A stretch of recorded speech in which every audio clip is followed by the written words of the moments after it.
తెలంగాణలో గ్రూప్ 2 పరీక్షలు వాయిదా పడే అవకాశం ఉంది. ఈ రోజు అధికారిక ప్రకటన వెలువడనుంది. జూలైలో డిఎస్సి, ఆగస్టులో గ్రూప్ 2 నిర్వహించాలని తెలంగాణ ప్రభుత్వం నిర్ణయించింది.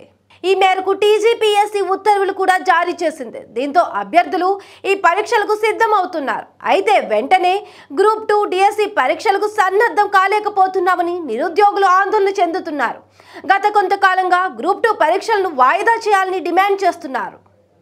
నిరుద్యోగుల డిమాండ్ను దృష్టిలో ఉంచుకొని టీజీపీఎస్సీ గ్రూప్ 2 పరీక్షలను వాయిదా వేసే అవకాశం ఉంది. డిసెంబర్లో గ్రూప్ 2 ఉండే అవకాశం ఉన్నట్లు తెలుస్తుంది. ఈ రోజు అధికారిక ప్రకటన వెలువడనుంది.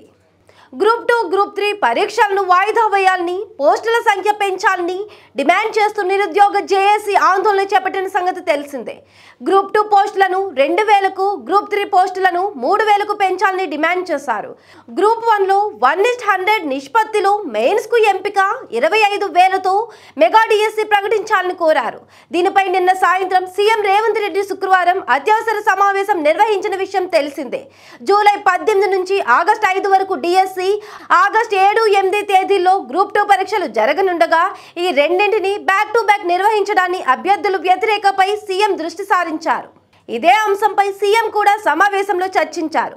పరీక్ష తేదీలపై టీజీపీఎస్సీ విద్యాశాఖతో చర్చించి నిర్ణయం తీసుకుంటామని సీఎం రేవంత్ రెడ్డి ప్రకటించారు. ఈ నేపథ్యంలో గ్రూప్ 2 వాయిదా పడుతుందా లేక డిఎస్సి వాయిదా పడుతుందా అనే ప్రశ్నలపై నేడు టెన్షన్ వీడిందనే చెప్పాలి. ఎట్టకేలకు ఇవాళ సీఎం రేవంత్ సమీక్షలో గ్రూప్ 2 వాయిదా వేసే ఆలోచనలో ఉన్నట్లు తెలుస్తుంది. గ్రూప్ 2 వాయిదా వేయాలని నిరసన తెలుపుతున్న విద్యార్థులకు ఇది శుభవార్తని చెప్పాలి.